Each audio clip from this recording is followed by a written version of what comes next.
gracias a Dios por esta oportunidad que nos concede una vez más. Agradecemos a Dios cada uno de los hermanos que ya están con nosotros. Vamos a elevar a Dios nuestra oración. Querido Padre Celestial, Dios de eterna bondad, de rica y de abundantes misericordias, delante de tu divina presencia estamos, Señor. Te adoramos y te exaltamos, porque solo tú eres digno de toda honra y de toda gloria. Señor, ¿a quién iremos? ¿A dónde iremos si solamente en ti hay palabras de vida eterna? Gracias por esta preciosa oportunidad que nos concedes en este día de estar nuevamente reunidos para leer tu palabra, Señor, para contemplar la hermosura de tu verdad. Padre bueno, perdona nuestros pecados, faltas y errores cometidos delante de ti, pues reconocemos que ante tu presencia no hay hombre que no peque. Pecamos en pensamientos, pecamos en palabras, pecamos en acciones. Considera nuestra humana fragilidad y ayúdanos cada día a cambiar. Ten misericordia y te presentamos en este programa a cada uno de los hermanos que ya están con nosotros conectados desde los distintos lugares, Padre. Los hermanos que están desde los Estados Unidos, desde Alemania, desde Chile, desde República Dominicana, desde México, desde Venezuela, desde Panamá. Bendice, Señor, cada oyente, que se pueda en ellos cumplir la promesa revelada en tu palabra, Señor, como lo dice el profeta Isaías, porque como desciende de los cielos la lluvia y la nieve y no vuelve allá, sino que harta la tierra y la hace germinar y producir, y da simiente al que siembra y pan al que come. Así será tu palabra que sale de tu boca. No volverá a ti vacía, antes hará lo que tú quieras y será prosperada en aquellos a quienes la has enviado. Gracias, Señor, por cada hermano que ya está con nosotros conectados. Bendícele, Señor. Permite que tu Espíritu Santo sea nuestro principal maestro y nos guíe, Señor, a la correcta interpretación, Señor. Prepara nuestras mentes, nuestros corazones, nuestras manos para entender, para amar y para hacer tu voluntad. Quédate con nosotros, Señor, te necesitamos. En el dulce nombre de Jesús te lo he suplicado y en él te doy las gracias. Amén.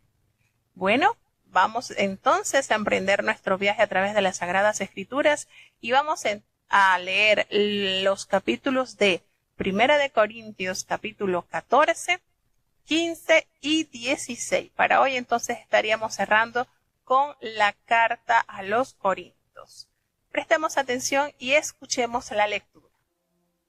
Primera de Corintios, capítulo 14. Seguid la caridad y procurad los dones espirituales, mas sobre todo que profeticéis, porque el que habla en lenguas no habla a los hombres, sino a Dios, porque nadie le entiende, aunque en espíritu hable misterios.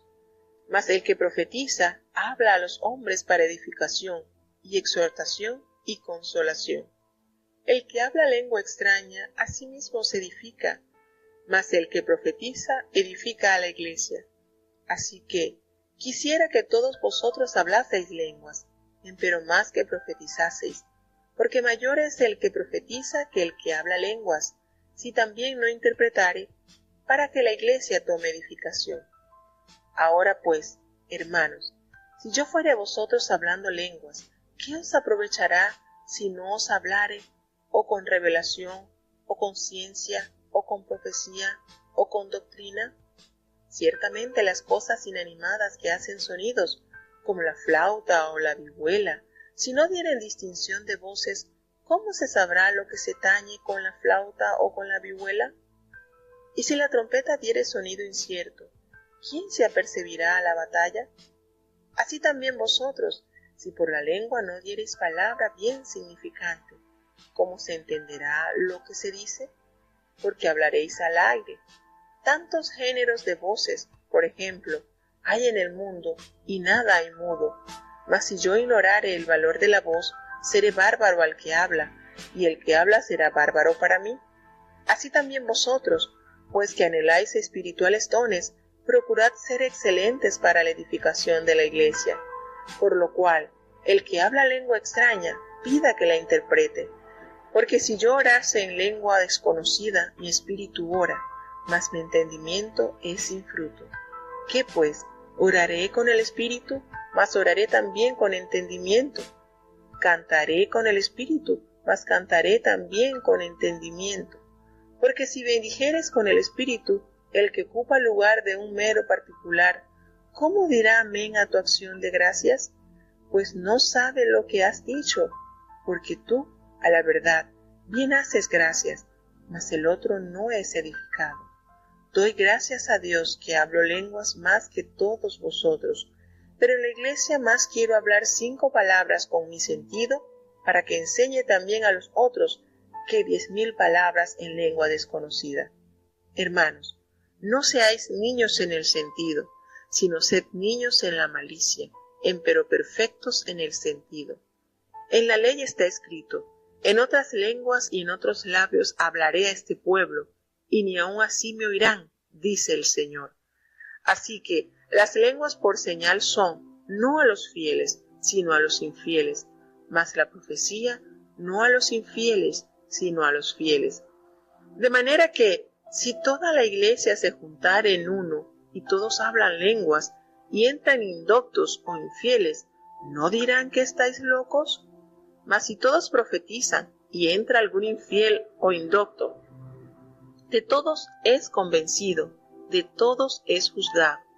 Lo oculto de su corazón se hace manifiesto, y así, postrándose sobre el rostro, adorará a Dios, declarando que verdaderamente Dios está en vosotros. ¿Qué hay, pues, hermanos? Cuando os juntáis, cada uno de vosotros tiene salmo, tiene doctrina, tiene lengua, tiene revelación, tiene interpretación. Hágase todo para edificación. Si hablare alguno en lengua extraña, sea esto por 2, o a lo más 3, y por turno, mas uno interprete. Y si no hubiere intérprete, calle en la iglesia y hable a sí mismo y a Dios. Asimismo los profetas hablen 2 o 3, y los demás juzguen. Y si a otro que estuviere sentado fuere revelado, calle el primero. Porque podéis todos profetizar uno por uno, para que todos aprendan y todos sean exhortados.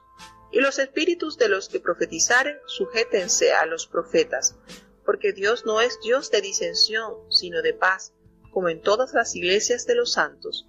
Vuestras mujeres callen en las congregaciones, porque no les es permitido hablar, sino que estén sujetas, como también la ley dice. Y si quieren aprender alguna cosa, pregunten en casa a sus maridos, porque deshonesta cosa es hablar una mujer en la congregación. ¿Qué? ¿Ha salido de vosotros la palabra de Dios? ¿O a vosotros solos ha llegado? Si alguno a su parecer es profeta o espiritual, reconozca lo que os escribo, porque son mandamientos del Señor. Mas el que ignora, ignore.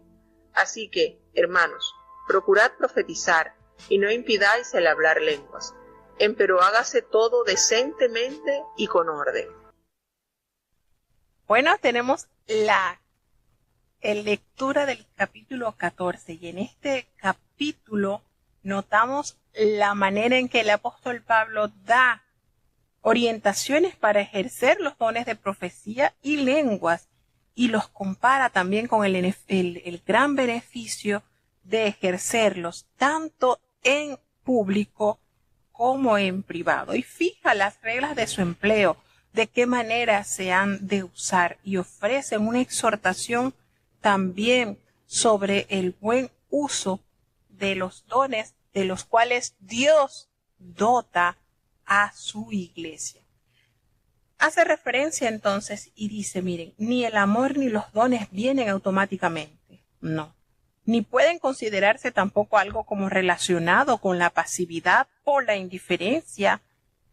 Los creyentes deben procurar sobre todo el don de profecía, y en comparación con el hablar públicamente en lenguas. Y él explica esto. ¿Por qué? Porque lo que busca los dones de Dios es fortalecer la vida del que lo recibe, pero nosotros estamos llamados a granjearlo. Es decir, si Dios nos da el don de la profecía, nosotros debemos granjear ese don, pero también debe de dar beneficio a aquellos quienes están alrededor de la persona que ha recibido esos dones. No podemos quedarnos escondiendo el don o los dones que Dios nos ha otorgado. ¿Y qué es el llamado que da el apóstol Pablo? Es que lo que se realice sea para edificación del cuerpo de Cristo. Es decir, que la iglesia en pleno reciba bendición. Y no solamente la iglesia, sino que se extienda a los incrédulos como evidencia clara de la presencia de Dios en nuestras vidas.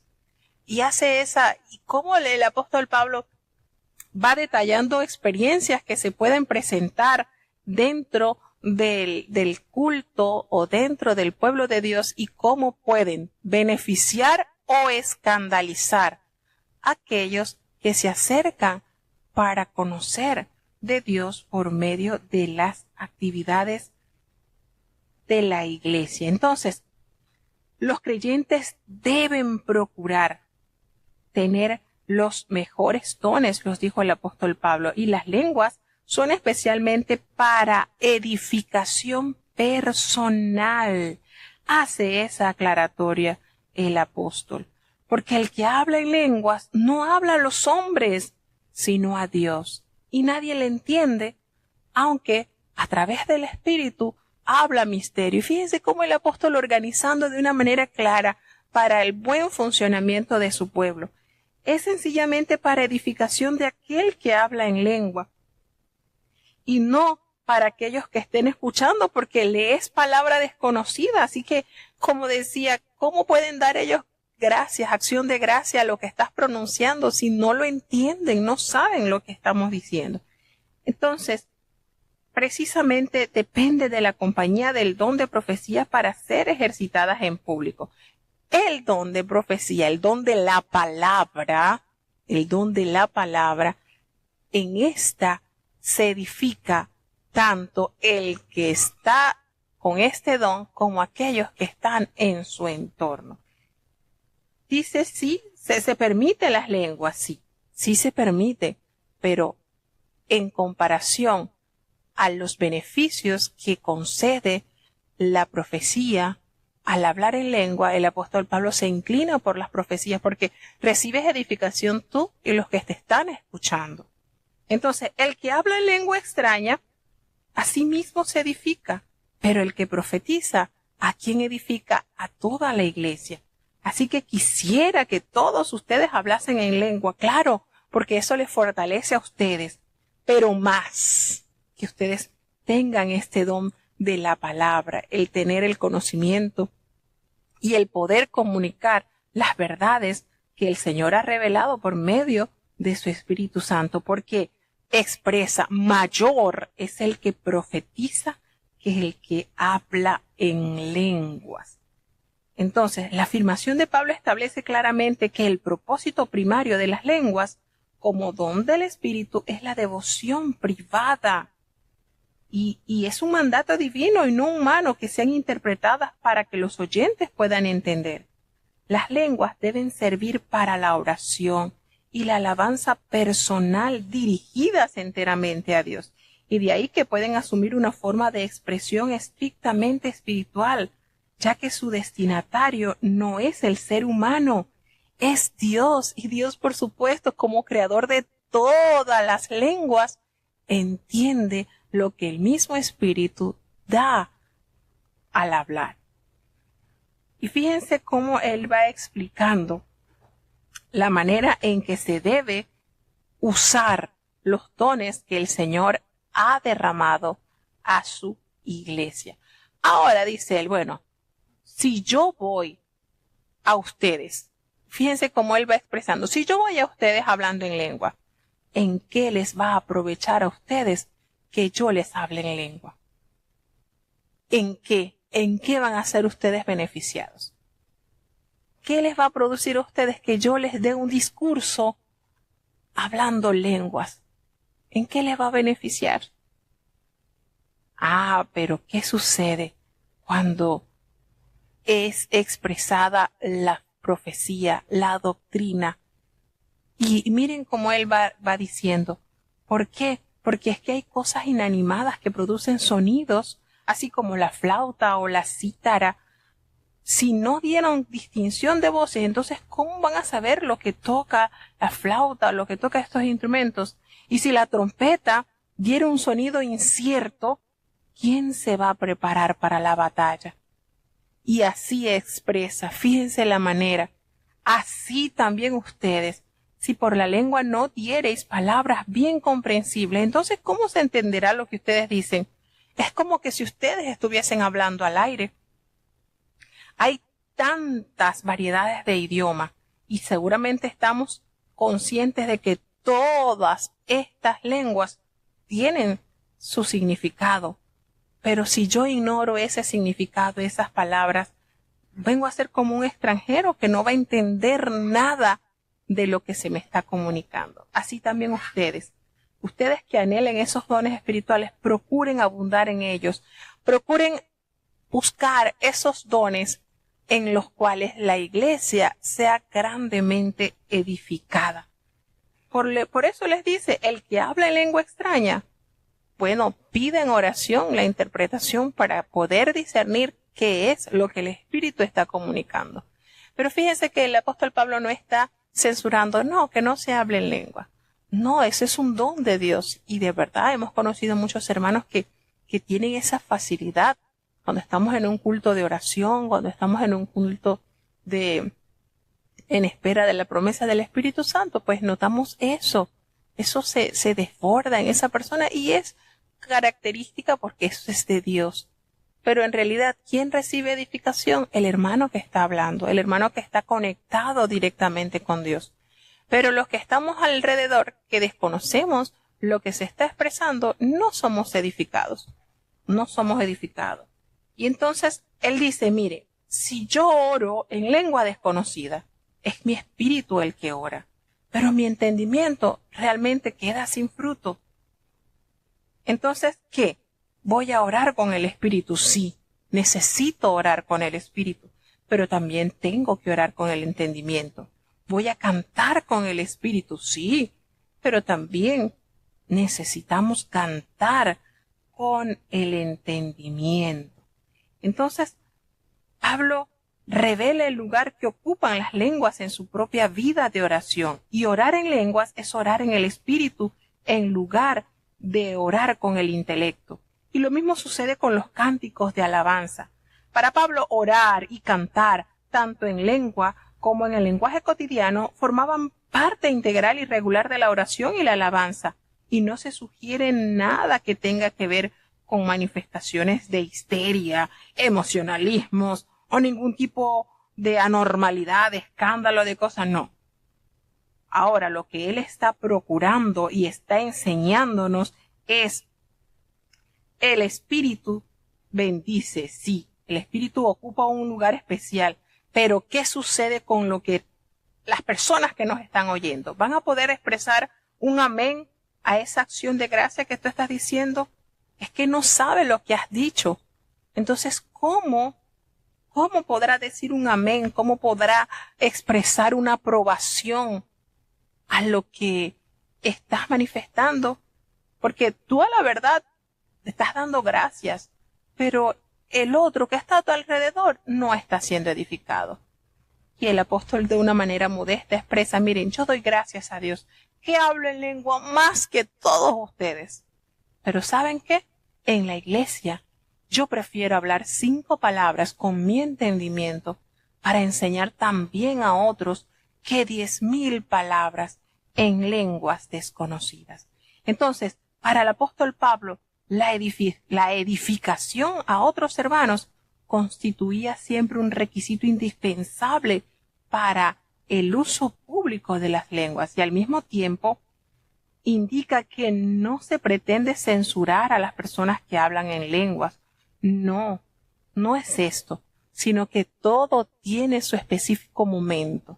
Y es verdad, una de las cosas que me gusta mucho de mi iglesia, y es que cuando usted entra a un programa regular, secular, las personas que vienen, de verdad que no salen todas asustadas porque no hay esos desórdenes, esas cosas que dan que pensar. Se presentan las alabanzas, las oraciones y todo con una disciplina, un orden muy bonito. Y de verdad, muchas personas que por primera vez asisten a los servicios sagrados de nuestra iglesia se sienten cómodas porque no hay esas cosas, esos sonidos extraños y esas situaciones extrañas. Fíjense de la manera en que está estructurada nuestra iglesia, que sí hay un espacio para los ungidos de Dios, para aquellos que han sido alcanzados por la unción y que hay características muy particulares, pero hay en determinadas situaciones, no de una manera pública ni nada. Y esto es bonito notarlo, cómo Dios organiza a su pueblo a través de la palabra de Dios. Y entonces observamos la forma en que el apóstol Pablo va dando estas directrices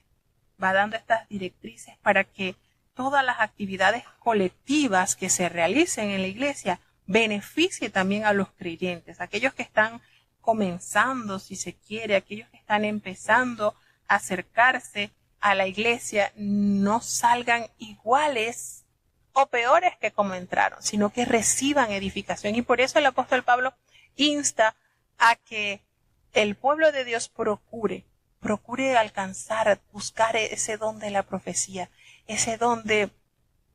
Y cuando hablamos de la profecía, hermano, no nos ubiquemos mal. No pensemos que el que se va a parar en el púlpito va a mirar al que llegó y le va a decir: el Señor me dijo que cuando salgas de aquí te vas a encontrar $10,000 y con eso no estemos hablando, no estemos pensando en eso. Cuando la palabra de Dios nos habla del don de profecía, hermanos, ustedes saben lo extenso, las profecías extensas que hay en la palabra de Dios, y que cuando Dios le da al hermano ese don de poder entender lo que el Señor ha dicho por medio de los profetas y comunicarlo y enseñarlo y desglosarlo y expresar qué está el Señor manifestando con esa palabra, ¿usted cree? Recibe edificación la iglesia, recibe edificación el nuevo creyente, recibe edificación la visita. ¿Qué es lo que el Señor está manifestando por medio de su palabra y de qué manera debemos asumir? Entonces, no crean que cuando el apóstol Pablo habla, de que todos tengan don de profecía, es eso.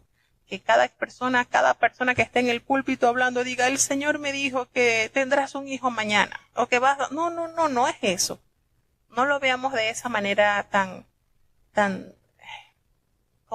comercial, no. Cuando Dios nos habla por medio del apóstol Pablo, es que procuremos que el Señor nos revele esas verdades escritas en su palabra. Y no con esto estoy diciendo de que Dios no puede visitar a los hermanos y decirle: mire, tengo esto, recibí esto de Dios y esto, y dentro de tanto tiempo acá el Señor va a hacer algo. No estamos diciendo que eso no pase, sí pasa, pero de una manera ordenada. Y eso es lo lindo, de verdad, una de las cosas muy lindas que tiene nuestra institución, que cuando las personas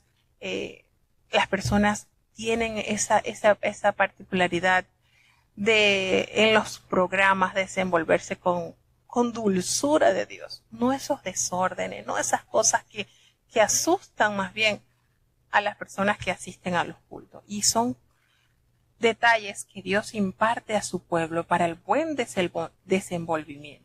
Nos hace referencia el apóstol Pablo que las lenguas es una señal para los no creyentes. Porque él dice: hermanos, miren, no seamos niños en el modo de pensar, sino que seamos niños en la malicia.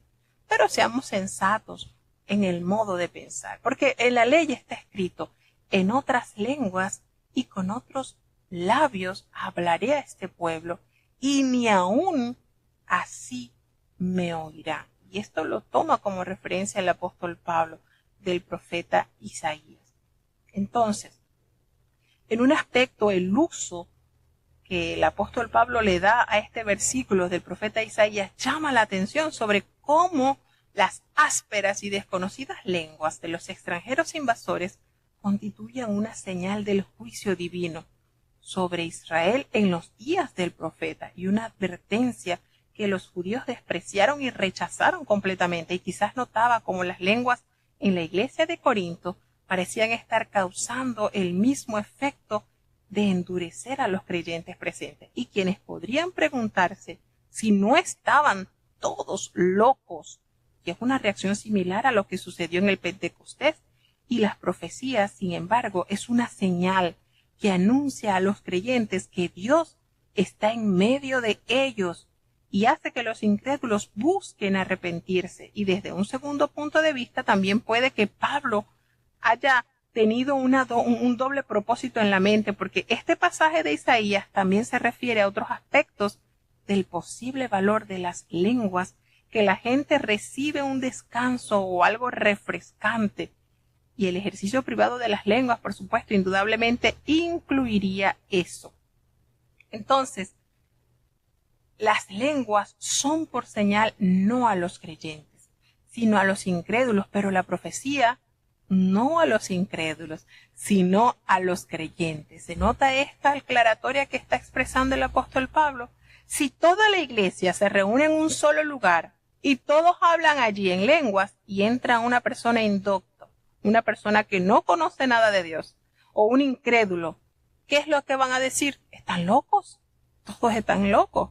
Pero si todos están hablando de la palabra de Dios y entra algún incrédulo o algún indocto, por esto es convencido, porque cuando conoce la verdad de Dios revelada en su vida, conoce que la palabra lo redarguye, lo oculto de su corazón, lo que él tiene guardado en su corazón, se hace manifiesto por medio de la revelación de la palabra de Dios. Y entonces, ¿cuál es posiblemente su actitud?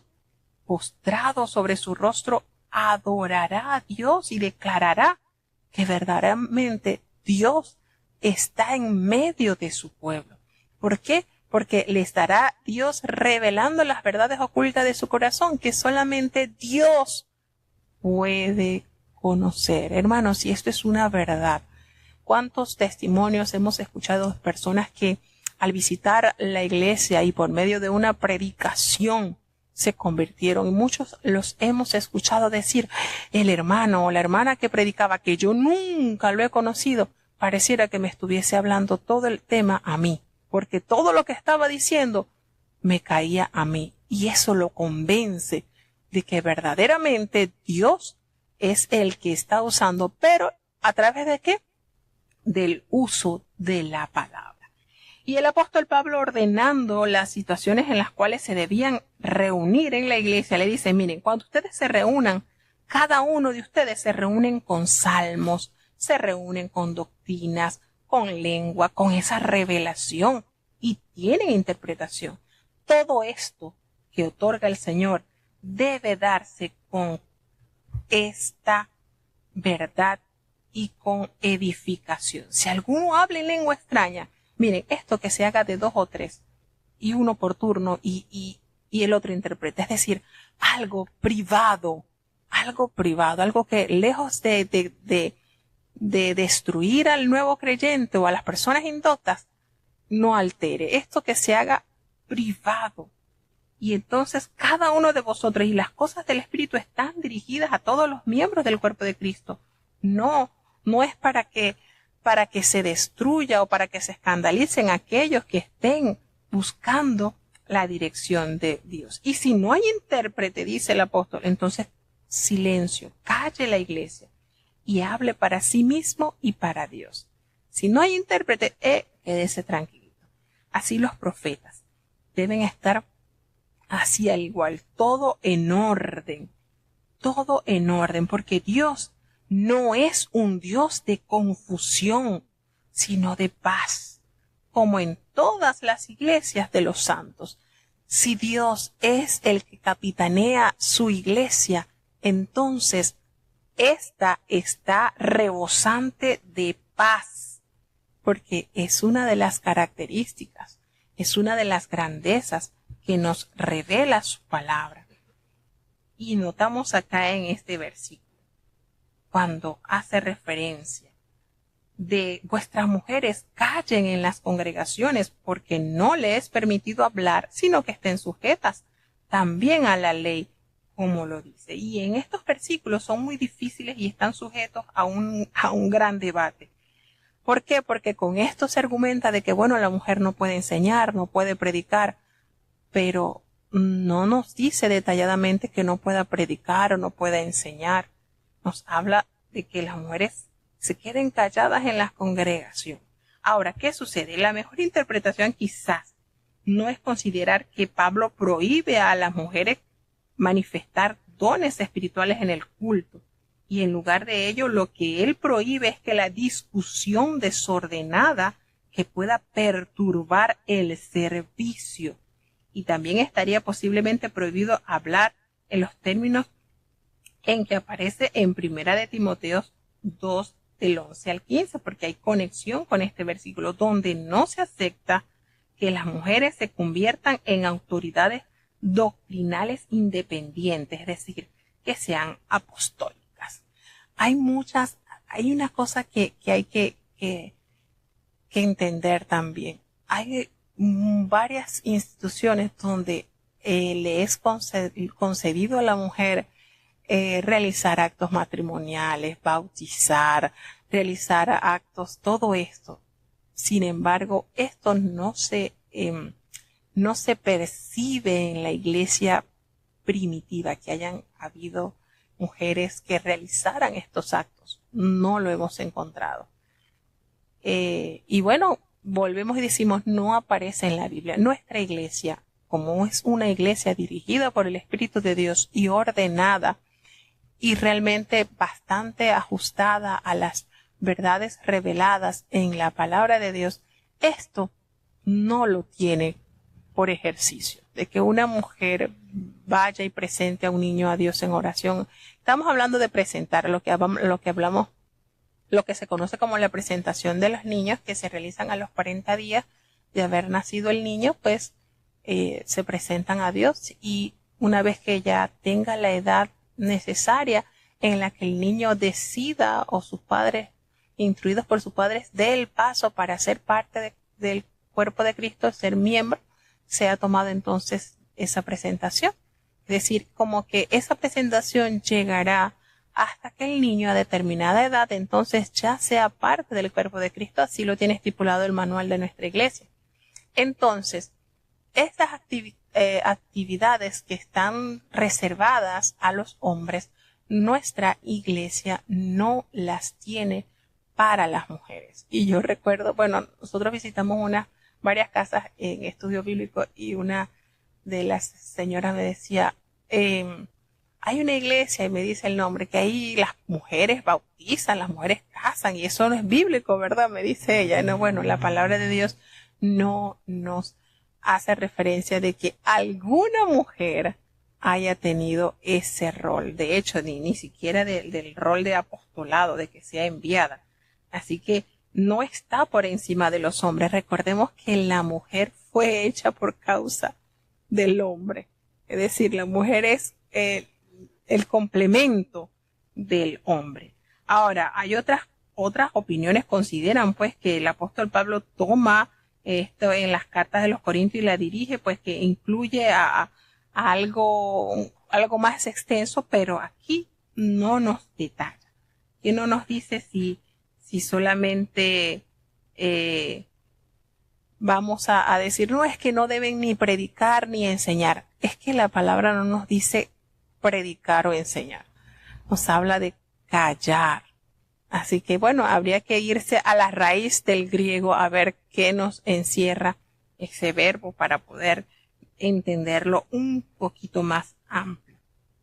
Entonces, nos damos cuenta que el apóstol dice, miren, si alguno se cree profeta o espiritual, bueno, reconozca, sea humilde, sea sencillo, que lo que le estoy escribiendo son mandatos del Señor.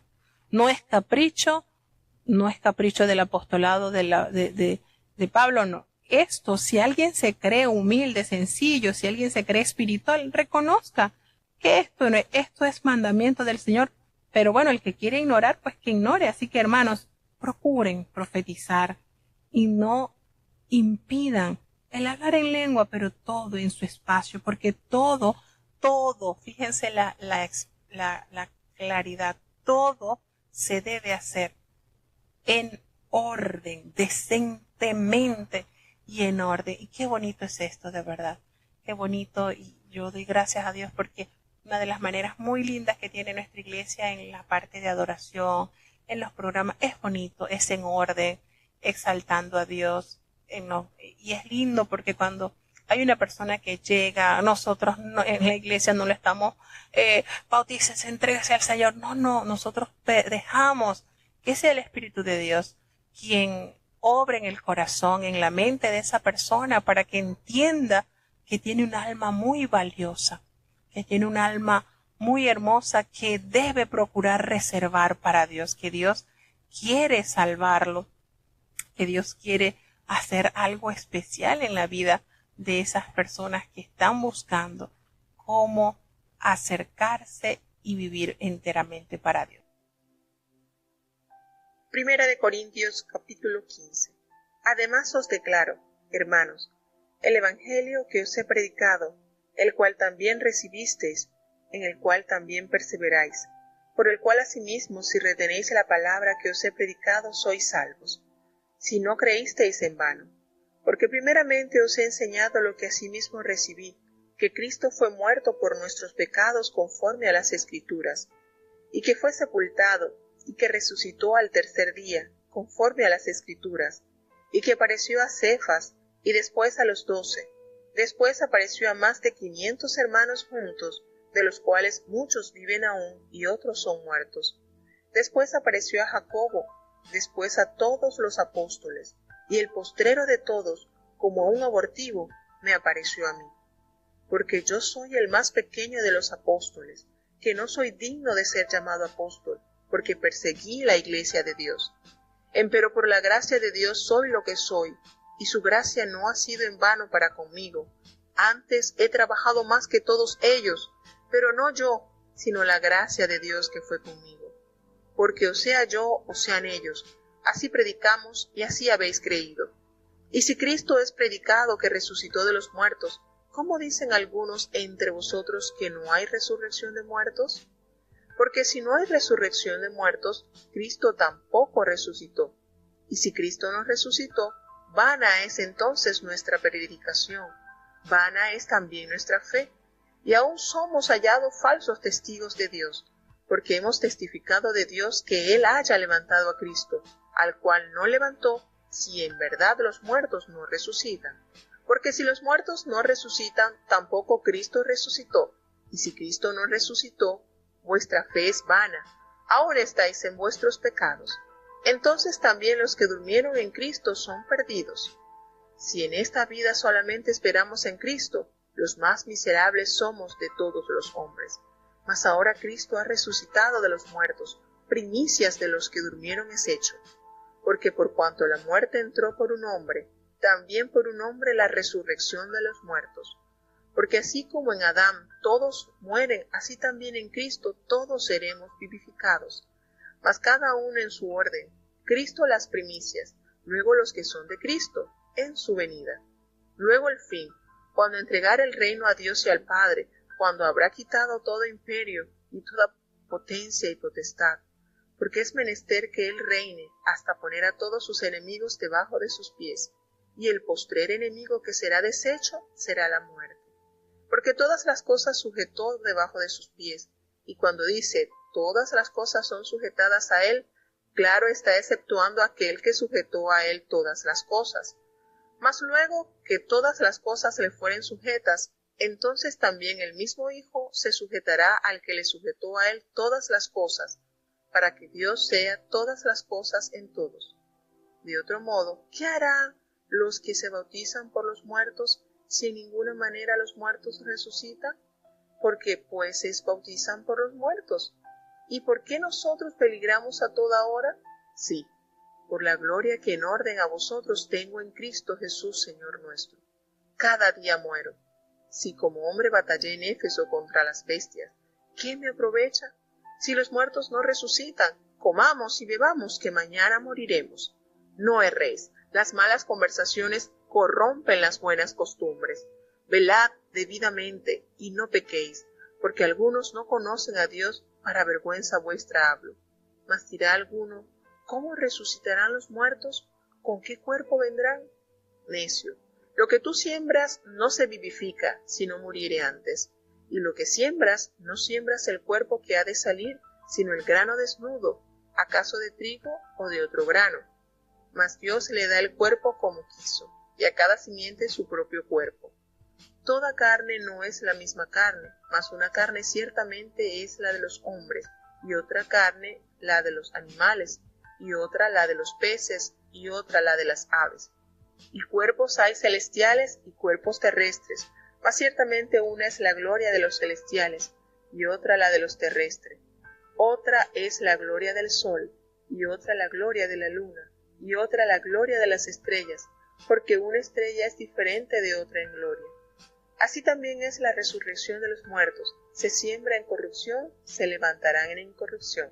Se siembra en vergüenza, se levantará en gloria. Se siembra en flaqueza, se levantará con potencia. Se siembra cuerpo animal, resucitará espiritual cuerpo. Hay cuerpo animal y hay cuerpo espiritual. Así también está escrito, fue hecho el primer hombre Adán en ánima viviente, el postrer Adán en espíritu vivificante. Mas lo espiritual no es primero, sino lo animal, luego lo espiritual. El primer hombre es de la tierra, terreno, el segundo hombre que es el Señor es del cielo. Cual el terreno, tales también los terrenos, y cual el celestial, tales también los celestiales. Y como trajimos la imagen del terreno, traeremos también la imagen del celestial. Esto empero digo, hermanos, que la carne y la sangre no pueden heredar el reino de Dios, ni la corrupción hereda la incorrupción. He aquí os digo un misterio, todos ciertamente no dormiremos, mas todos seremos transformados, en un momento, en un abrir de ojo, a la final trompeta, porque será tocada la trompeta, y los muertos serán levantados sin corrupción, y nosotros seremos transformados, porque es menester que esto corruptible sea vestido de incorrupción, y esto mortal sea vestido de inmortalidad. Y cuando esto corruptible fuere vestido de incorrupción, y esto mortal fuere vestido de inmortalidad, entonces se efectuará la palabra que está escrita, sorbida es la muerte con victoria. ¿Dónde está, oh muerte, tu aguijón? ¿Dónde, oh sepulcro, tu victoria? Ya que el aguijón de la muerte es el pecado, y la potencia del pecado, la ley. Mas a Dios gracias, que nos da la victoria por el Señor nuestro Jesucristo. Así que, hermanos míos amados, estad firmes y constantes creciendo en la obra del Señor siempre, sabiendo que vuestro trabajo en el Señor no es en vano.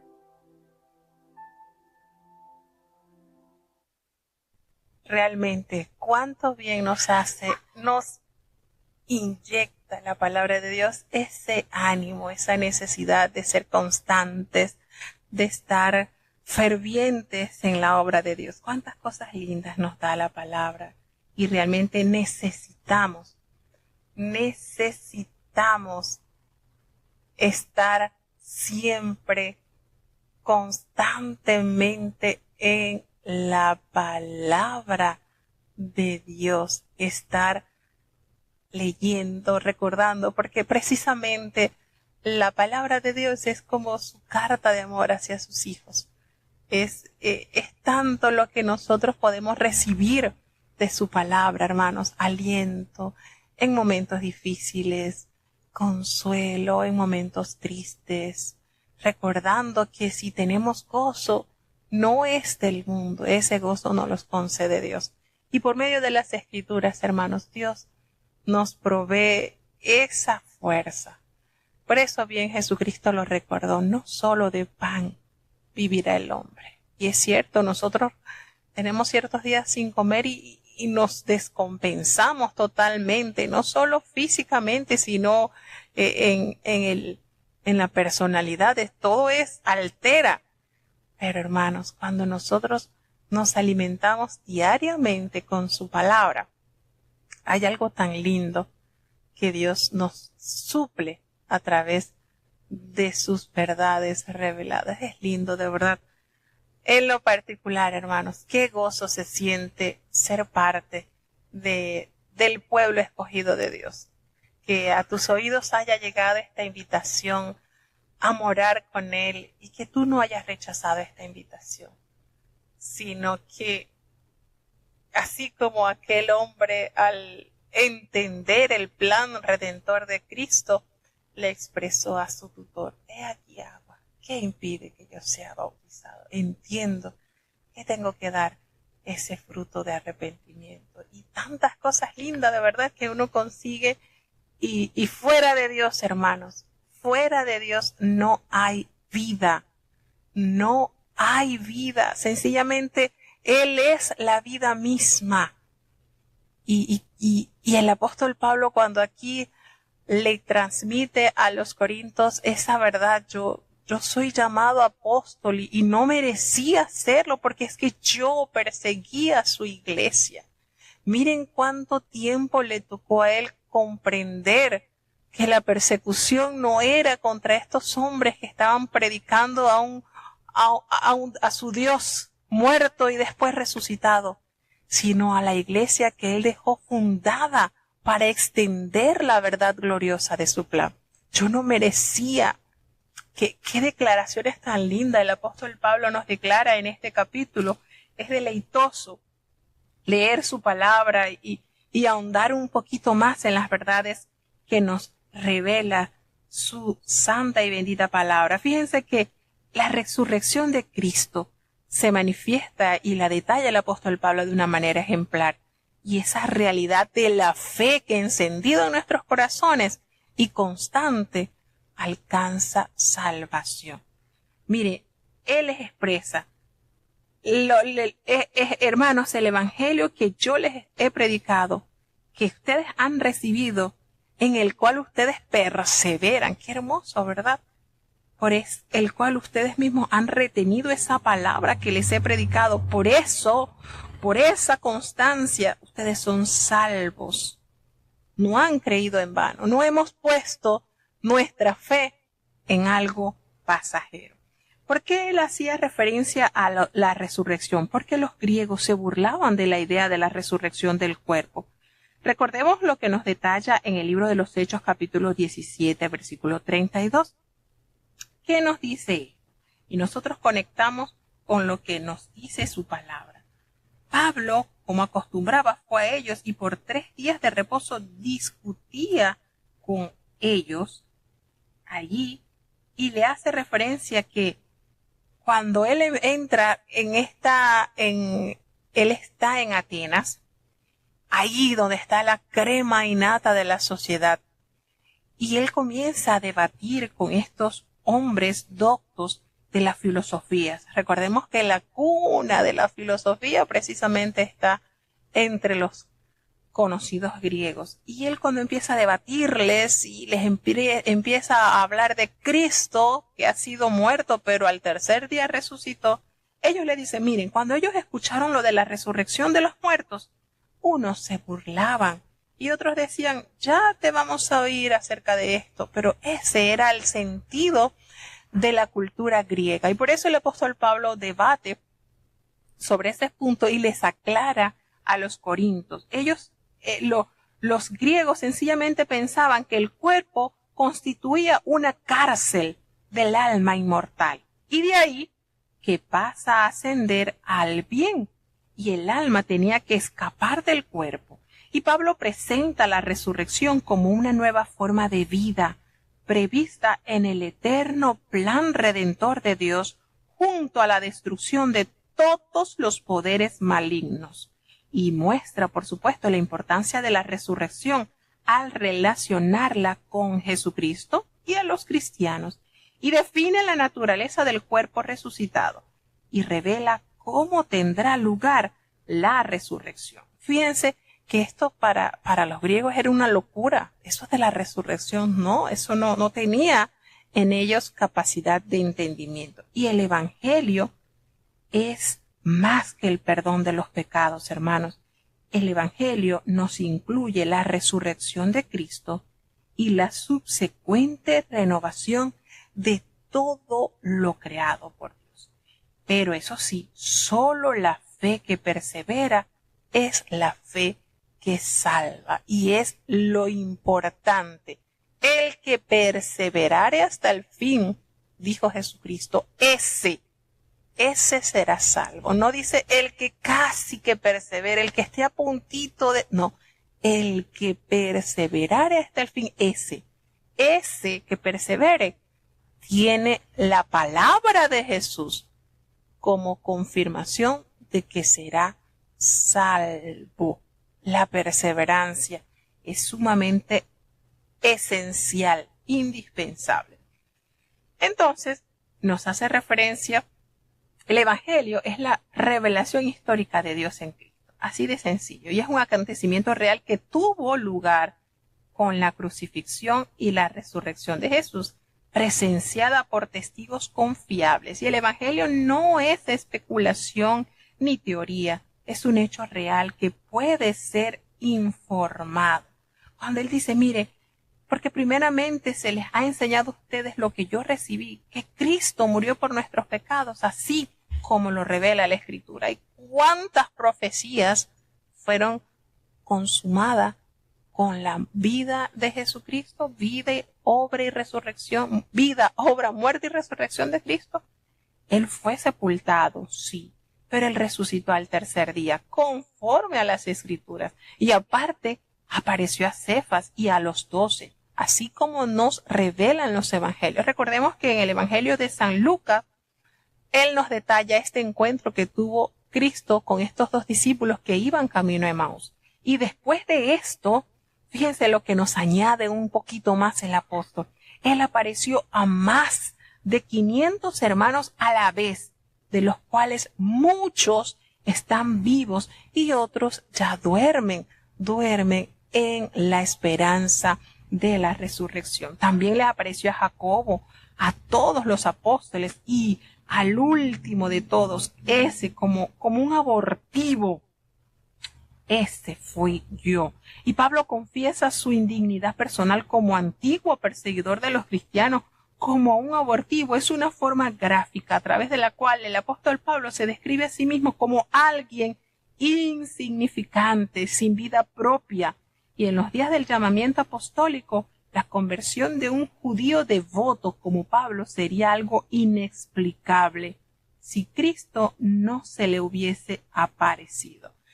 ¿Qué encuentro tuvo Pablo, Saulo de Tarso, con aquel con quien levantó las armas para aniquilar a todos los que profesaban su nombre? ¡Qué experiencia! Ustedes se imaginan, yo me pongo a analizar ese encuentro que tuvo Saulo con Jesús. ¿Qué pensamientos tendría él cuando él iba rumbo a Damasco con esas cartas para limpiar Damasco de todos aquellos que con gozo, con compromiso, predicaban a Cristo, predicaban su verdad? ¿Qué de pensamientos tendría él en su mente, en su corazón, cuando irrumpe el Señor en su camino? Y de allí en adelante, todo fue tan diferente para él. Cómo Dios opera en la mente, en el corazón del ser humano. Definitivamente, la gracia de Dios no tiene límites. No tiene límites. Entonces, notamos cómo Pablo asume esto cuando hace referencia, pero y él les dice, yo soy el más pequeñito de los apóstoles. Yo no soy digno de ser llamado apóstol porque yo perseguía la iglesia de Dios. Qué confesión, ¿verdad? Qué confesión, hermanos. Para decir esto, para aceptar esto, hay que tener mucho valor, reconocimiento. Yo los perseguía, pero la gracia de Dios, esa gracia, por eso soy lo que soy, y su gracia, y esta es una manera linda de debatir, y esa gracia que se desbordó en mi vida, esa oportunidad que recibí sin merecerla, no fue en vano. queriendo decir, no he desestimado esta oportunidad que Dios me ha dado. No menosprecié este llamado que Dios me ha dado, no. Porque ahora he trabajado más que todos aquellos apóstoles. ¿Y ustedes creen que cuando el apóstol escribe esto no le está haciendo con todo concepto de cómo Dios lo ha usado para llevar el evangelio? ¿Cuántas obras? Miren, el apóstol Pablo, lo que vivió el apóstol Pablo en comparación con los 12 apóstoles de Jesús, aquí pasó algo así como la parábola del deudor. El apóstol Pablo tenía una deuda muy grande con Jesucristo, y el que más se le perdonó manifiesta más amor por lo que le perdonaron. Y así yo siento al apóstol Pablo, al él ver hacia atrás de su vida y ver con horror todas las cosas que él había hecho en su ignorancia, y saber que Cristo perdonó su equivocación. Hermanos, él estaba como aquella mujer llorando a los pies de Jesús, manifestando su amor, porque era tan grande los pecados que le había perdonado. Y su vida fue un constante mover para sacar a muchos de ese error en el cual él también estuvo.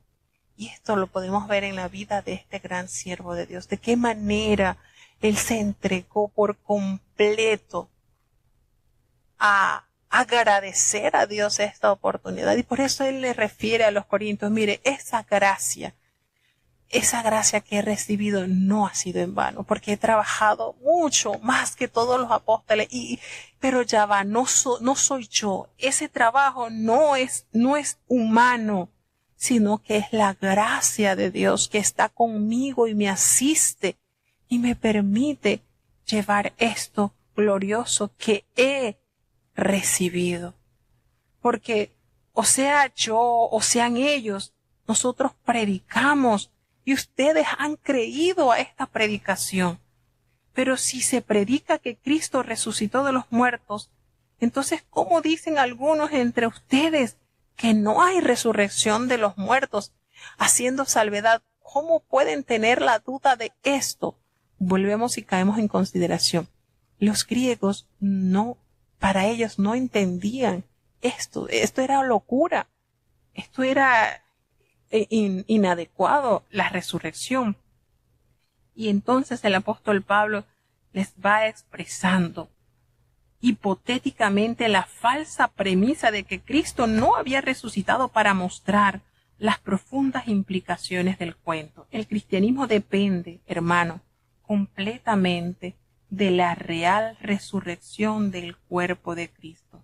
De otra forma, el cristianismo pasaría a ser un engaño. Totalmente. Nuestra fe está fundada enteramente en la tumba vacía. Imagínense, y el apóstol Pablo desglosa este tema así. La primicia, imagínense, ahora Cristo ha resucitado de los muertos, primicia de los que durmieron es hecho. Fíjense esto, él les explica y les dice, miren, Jesucristo ha resucitado, primicia, los primeros frutos que maduran en una cosecha, anuncia la inminente siega. Y de acuerdo con lo que está relatado en Levítico 23 del 4 al 14, los primeros frutos de la Pascua se usaban para consagrar la próxima cosecha. Y asimismo Jesús murió en la Pascua y su resurrección es una promesa de nuestra propia resurrección. La resurrección no es una idea filosófica indefinida, sino una experiencia en la vida humana. Jesucristo es una persona que actuó en favor de los seres humanos y sin duda alguna su ministerio, su caminar por esta tierra, no dejó duda de lo divino que estaba con él. Dios encarnado con nosotros fue. Fíjense, y la segunda venida de Cristo completará la cosecha de la resurrección. Habiendo sometido a todos sus enemigos, Cristo devolverá las riendas del gobierno divino al Dios y Padre Celestial. Entonces, la meta de la historia y la consumación del pacto tendrá lugar cuando el reino sea entregado a Dios, cuando la creación sea completamente libre de todas las fuerzas que se oponen a la vida, y una vez completada esta tarea redentora, concluirá el papel mediador asumido por Jesús para nuestra salvación. Y aquí hay un versículo que es bastante controversial, las consecuencias por negar la resurrección. Dice, los que se bautizan por los muertos, y de verdad es difícil este versículo que está sujeto a múltiples interpretaciones, y algunos ven una referencia al mismo Jesús, es decir, bautizados por o bajo la invocación de los muertos, es decir, Jesús el que murió y con quien se identifica el creyente en el bautismo. Cuando precisamente nosotros morimos, cuando la palabra de Dios nos enseña, nosotros una vez que estamos bautizados somos en Él muertos, renovados y nos levantamos a nueva vida. Ahí se comienza como un borrón y cuenta nueva. Y precisamente Jesucristo pasa a ser la primicia de la resurrección, porque si bien es cierto que hubo varios que resucitaron, sí, en la Biblia nos enseña varios que resucitaron. Tenemos aquellos niños que fueron resucitados por Elías, por Eliseo, aquel hombre que cuando lo iban a enterrar tocó los huesos del profeta Eliseo y él retoma a la vida. Tenemos a Lázaro que fue resucitado, tenemos al hijo de la viuda de Naín que también fue resucitado, tenemos a la hija de Jairo, tenemos a Dorca que fue resucitado, tenemos a Eutico que fue resucitado. Sí, la Biblia nos revela muchos que tuvieron la oportunidad de resucitar. Pero ¿qué pasó con ellos? ¿Siguen vivos? No, murieron. Sin embargo, Jesucristo murió, resucitó y no retornó a la muerte. Está a la diestra del Padre intercediendo por ti y por mí. Entonces, esta primicia nos da a entender que así como Él se levantó para reinar, para nunca más volver al sepulcro, en nosotros también será una realidad. Y Él es la primicia, Él es el primer fruto de aquel que muere y retorna a la vida eterna. Entonces, muchos dicen, este versículo, ¿a qué se estará detallando? Porque hay de hecho hay algunas instituciones que se bautizan en nombre de sus seres queridos que han fallecido y con eso se confirman de que sus seres queridos también tendrán oportunidad de salvación. Y lo basan en estos versículos. Pero se entiende más de que nosotros nos bautizamos en Jesús. ¿Qué pasaría? Entonces, ¿cómo ustedes van a tener esperanza si se bautizan por los muertos? Porque precisamente era la cultura griega que no asumía el retorno a la vida. Y por supuesto, ¿cuál era lo más que les sorprendía? Es que Jesucristo resucitó en su cuerpo inmortal, por decirlo así, porque su carne no quedó en el sepulcro, no se agusanó, no fue devorado por los gusanos. Entonces, esto que nos expresa este versículo a veces tiende uno como que, bueno, será no.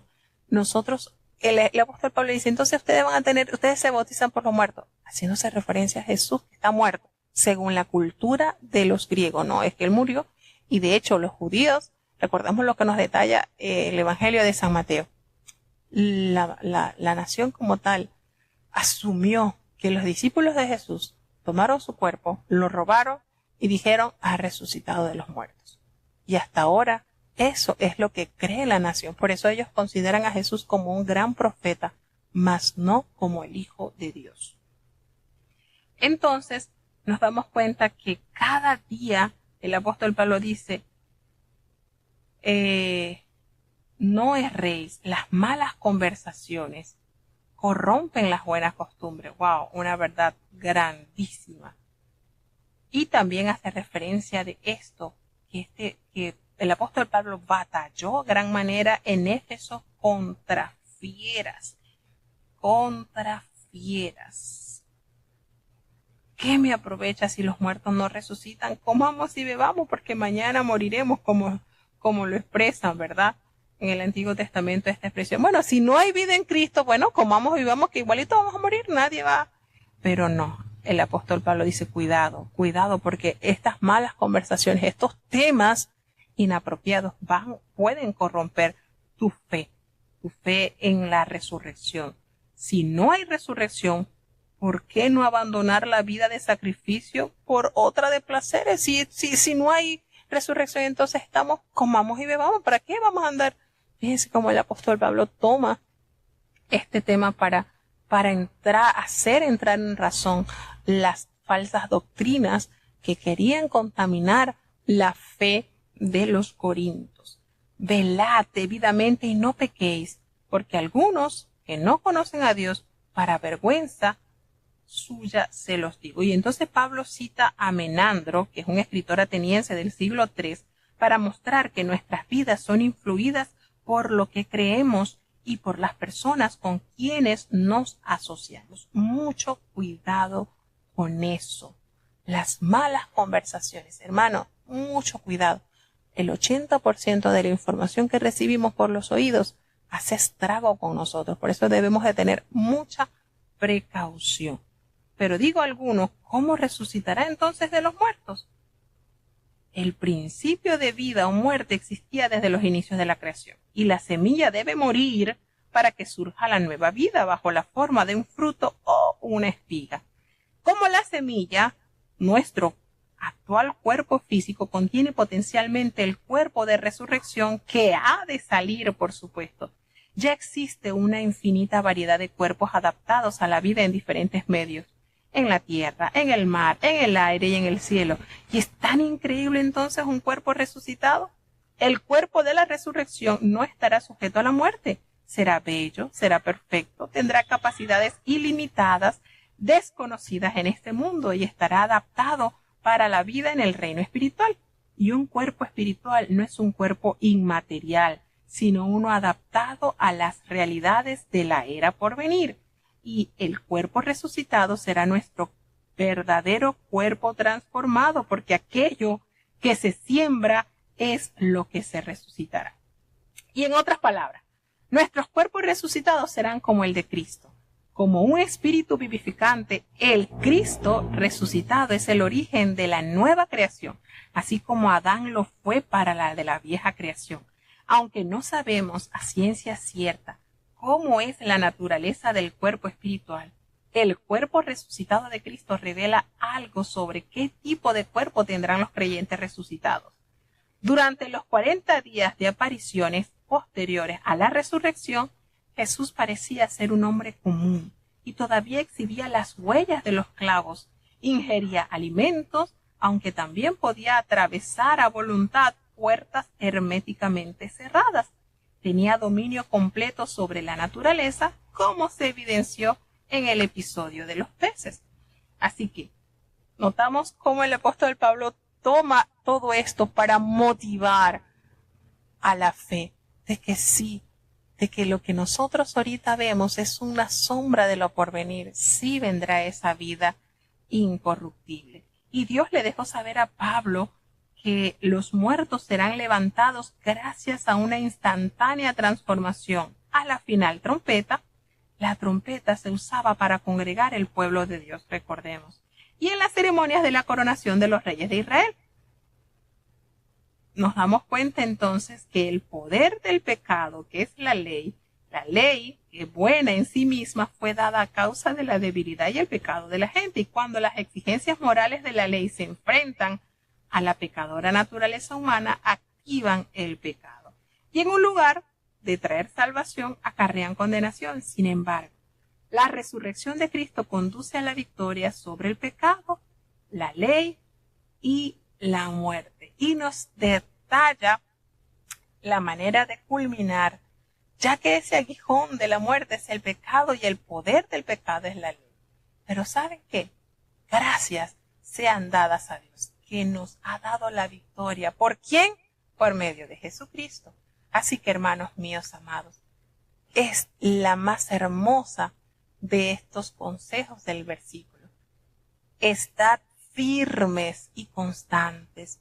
Pero no solamente firmes y constantes, nos hace la invitación a crecer en la obra del Señor siempre, sabiendo que todo el trabajo que nosotros llevamos en la viña del Señor no será en vano. Qué hermoso, ¿verdad? Esta invitación que el apóstol Pablo nos da en el cierre de este capítulo. Qué hermoso es ser constantes y creciendo. Cuando nosotros miramos hacia atrás y nos damos cuenta cómo llegamos a los pies de Cristo y cómo estamos ahora, nos damos cuenta si antes lo que me irritaba, lo que me enojaba, ahora no. Ahora lo supero, ahora lo entiendo, ahora lo veo como crecimiento para mi vida. Nos damos cuenta entonces que efectivamente estamos creciendo en la obra de Dios. ¿Y en qué consiste eso, hermano? Esa semillita de maíz que usted siembra no va a quedar igual de la misma forma. A manera que va creciendo, pierde su forma original. Y así pasa con nosotros. Eso que llegamos, no somos el mismo. Quiere decir que efectivamente estamos creciendo en la obra del Señor. Seguimos avanzando. Primera de Corintios, capítulo 16. Cuanto a la colecta para los santos, haced vosotros también de la manera que ordené en las iglesias de Galacia. Cada primer día de la semana cada uno de vosotros aparte en su casa, guardando lo que por la bondad de Dios pudiere, para que cuando yo llegare no se hagan entonces colectas. Y cuando habré llegado, los que aprobareis por cartas, a estos enviaré que lleven vuestro beneficio a Jerusalén, y si fuere digno el negocio de que yo también vaya, irán conmigo. Y a vosotros iré, cuando hubiere pasado por Macedonia, porque por Macedonia tengo de pasar, y podrá ser que me quede con vosotros, o invernare también, para que vosotros me llevéis a donde hubiere de ir. Porque no os quiero ahora ver de paso, porque espero estar con vosotros algún tiempo, si el Señor lo permitiere. Empero estaré en Éfeso hasta Pentecostés, porque se me ha abierto puertas grandes y eficaz, y muchos son los adversarios. Y si llegare Timoteo, mirad que esté con vosotros seguramente, porque la obra del Señor hace también como yo. Por tanto, nadie le tenga en poco, antes llevadlo en paz, para que venga a mí, porque lo espero con los hermanos. Acerca del hermano Apolos, mucho le he rogado que fuese a vosotros con los hermanos, mas en ninguna manera tuvo voluntad de ir por ahora, pero irá cuando tuviere oportunidad. Velad, estad firmes en la fe, portaos varonilmente y esforzaos. Todas vuestras cosas sean hechas con caridad, y os ruego, hermanos, ya sabéis que la casa de Estéfanas es la primicia de Acaya, y que se haya dedicado al ministerio de los santos. Que vosotros os sujetéis a los tales y a todos los que ayudan y trabajan. Huélgome de la venida de Estéfanas y de Fortunato y de Acaico, porque éstos suplieron lo que a vosotros faltaba, porque recrearon mi espíritu y el vuestro.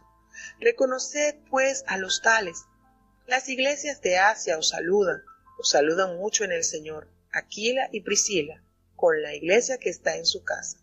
Os saludan todos los hermanos. Saludaos los unos a los otros con ósculo santo.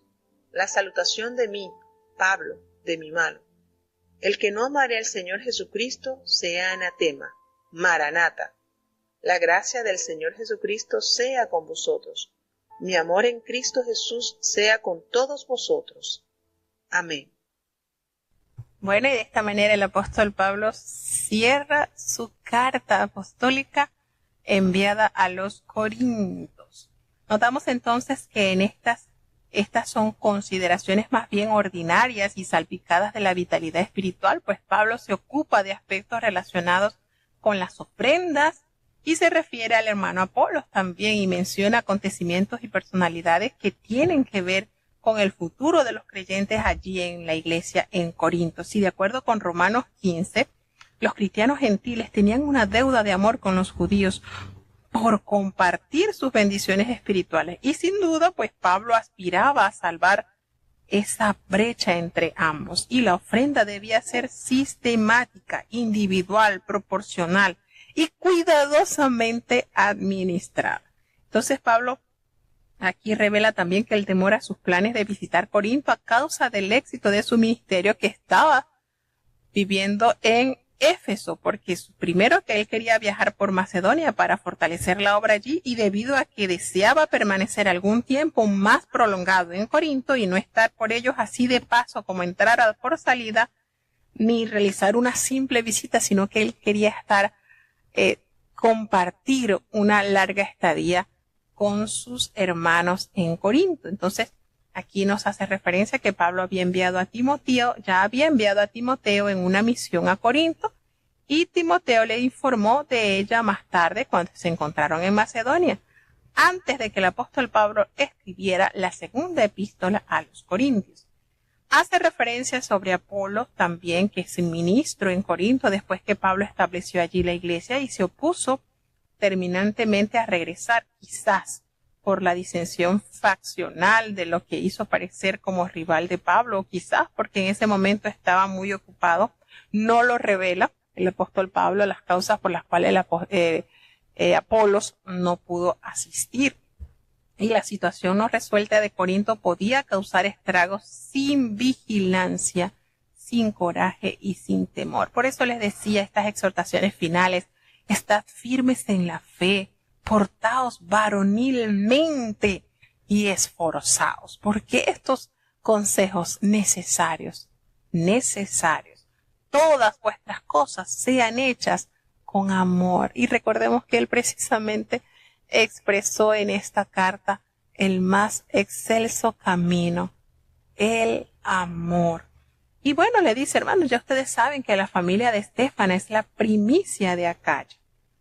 Y cuando hace referencia de Estéfana y su familia, estuvieron entre los primeros conversos en el sur de Grecia y entre los pocos que el propio Pablo bautizó. Él y su familia se entregaron en amoroso servicio a los demás y por supuesto merecían la leal obediencia de la iglesia. Y hace referencia entonces a que se regocijaba con la venida de Estéfanas, de Fortunato y de Acaico, porque ellos habían suplido también en su ausencia y porque confortaron su espíritu y el de ellos. Así que debían reconocer. Estos visitantes de Corinto probablemente trajeron la carta escrita por la iglesia y los tres eran modelos del espíritu de auxilio y de alegría. ¿Quién? Fortunato, Acaico y Estéfano. Estos hombres. Nos dice también que Aquilas y Priscila, que eran los esposos que acompañaron a Pablo a Éfeso desde Corinto y quienes instruyeron a Apolo. Recordemos en el capítulo 18 de Hechos de los Apóstoles que este matrimonio encontró a este joven, a este hombre que era muy diestro en las Escrituras, y lo abordaron para darle a conocer a Cristo. Y eran este matrimonio muy querido y muy mencionado. Recordemos que también lo escuchamos cuando lo mencionó el apóstol Pablo en la carta a los Romanos, y aquí vuelve a hacer mención de la iglesia que estaba en su casa y cómo les hace referencia, y donde quiera que iban convertían su hogar en un lugar de reunión para cristianos. Esta particularidad de este matrimonio, ¿verdad? Y saludar con ósculo santo era una demostración de afecto que se nutría del Espíritu de Cristo y no una mera práctica cultural. Pablo certifica a veces sus cartas firmándolas con su propio nombre, y el Señor vive. Fíjense cómo dice, es una traducción de una frase aramea que quiere decir Maranata, nuestro Señor vive o nuestro Señor ha venido. Y el contexto parece indicar un profundo deseo de que ocurra de inmediato el retorno de Cristo. Y a pesar de los problemas causados por su inmadurez espiritual, ¿verdad? Y aunque él los había reprendido severamente en esta carta, Pablo les asegura a los corintios ese amor sincero de padre abnegado por el cuidado, por el crecimiento y por la salud espiritual de su hijo. Es hermoso lo que nos revela esta preciosa carta. Así que esa fe cree sin reservas y contra su atención en la proclamación de esta palabra gloriosa de Dios. El apóstol Pablo, cómo invirtió en aquellos que les llevó la palabra santa de Dios, y no solamente para que estuviesen firmes en esto, sino para que también a través del testimonio y la fidelidad multiplicasen esta salvación a otros, porque de esto se trata. Cristo, así como los discípulos recibieron el pan multiplicado, nosotros estamos llamados a compartir y a saciar las almas de aquellos que no han conocido de Cristo. Entonces, de esta manera llegamos al cierre de la primera carta de los Corintios. Con la ayuda de Dios, mañana estaremos iniciando entonces la lectura de la segunda carta. Vamos a presentarnos a Dios en oración. Querido Padre Celestial, Dios de eterna bondad, de rica y abundantes misericordias, delante de tu divina presencia estamos, Señor. Te adoramos y te exaltamos, porque solo tú eres digno de toda honra y de toda gloria, Señor. Gracias por esta preciosa oportunidad que nos has concedido en este día, Padre bueno. Gracias por tu amor y por tu cuidado. Perdona nuestros pecados, faltas y errores cometidos delante de ti. Padre bueno, reconocemos que ante tu presencia no hay hombre que no peque. Pecamos en pensamientos, pecamos en palabras, pecamos en acciones. Considera nuestra humana fragilidad, Señor, y ayúdanos cada día más a ser transformados en ti. Te pedimos una bendición especial por cada hermano que ha estado con nosotros desde los Estados Unidos, desde Alemania, desde Colombia, desde Chile, desde México, desde Panamá, desde República Dominicana. Gracias, Señor, por la oportunidad que nos has brindado en este día. Oh Padre bueno, te queremos suplicar de manera especial, una bendición muy especial por cada uno de los niños, Señor. Ten piedad de los jóvenes, los adultos, los ancianos delante de ti están. Señor, permite que este día de preparación tu pueblo pueda deleitarse en guardar tu mandamiento, Señor, que nos concede esa paz, esa comunión de vivir conforme a tu plan. Te presentamos, oh Dios, los matrimonios están delante de ti, así como los padres y los hijos están en tus manos, Señor. Capacita a los padres que podamos instruir a nuestros hijos con ese temor en su corazón de amarte y reverenciarte.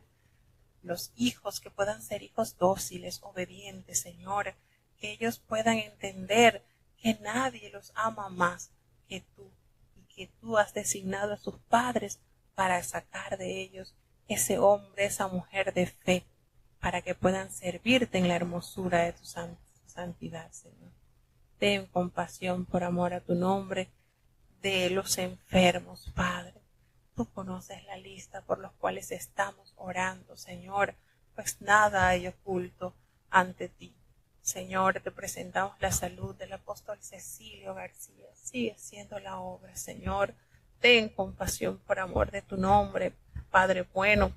Los hermanos que están padeciendo de cáncer, Señor, ten piedad de Lauri, de Nathan, de Natanael, de Lisa Córdoba, Señor, están delante de ti. Situaciones muy dolorosas, Padre, tratamientos que desgarran con dolor, están en tus manos, Señor. Tú eres el único que puedes hacer esa obra sanadora, Padre bueno, ten compasión. Te presentamos a la hermana Cruz María en la operación, Señor. Alan en la operación, José Elías, Señor, están delante de ti estos jovencitos. Ten compasión, la salud de nuestra querida hermana Lucita, nuestra hermana María Luisa, Señor, así como nuestra hermanita Raquel está delante de ti, la hermana Benedicta, Señor. Mírala con ojos de amor. Tú conoces su situación, Señor. Ten misericordia por amor de tu nombre. Te queremos suplicar, Padre bueno, a favor de la salud de nuestra hermana Jessica Ostaiza. Ten misericordia, así como de Yuri Villegas, Señor. Están en tus manos. Te amamos, Señor, y sabemos que tú te compadeces, porque tú miras a lo que el hombre no puede mirar. El corazón y los pensamientos del hombre están en tus manos, Señor. Por amor de tu nombre, sigue haciendo una obra especial. Gracias te damos por los hermanos que han sido sanados. Permítenos tener esa fe de seguir sintiendo esos milagros que solo tú puedes hacer, Señor. Ten misericordia, Padre eterno. Te damos gracias por estas conferencias que se están celebrando en Mocochá.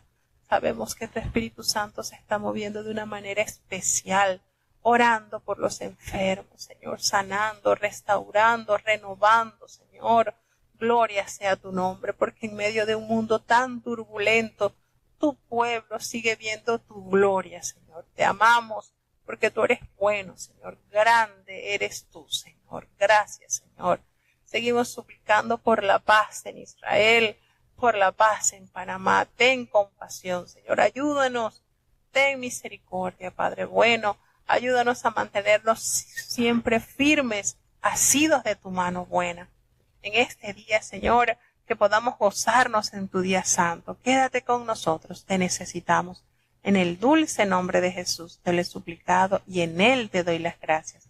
Y ahora te pedimos, Señor, que el bendito amor de Dios, la gracia y la paz de nuestro Señor y Salvador Jesucristo, la compañía y la comunión de tu Espíritu Santo, quien es nuestro eterno Consolador, sea con cada uno de tus hijos, nos guarde desde ahora y para siempre. Amén.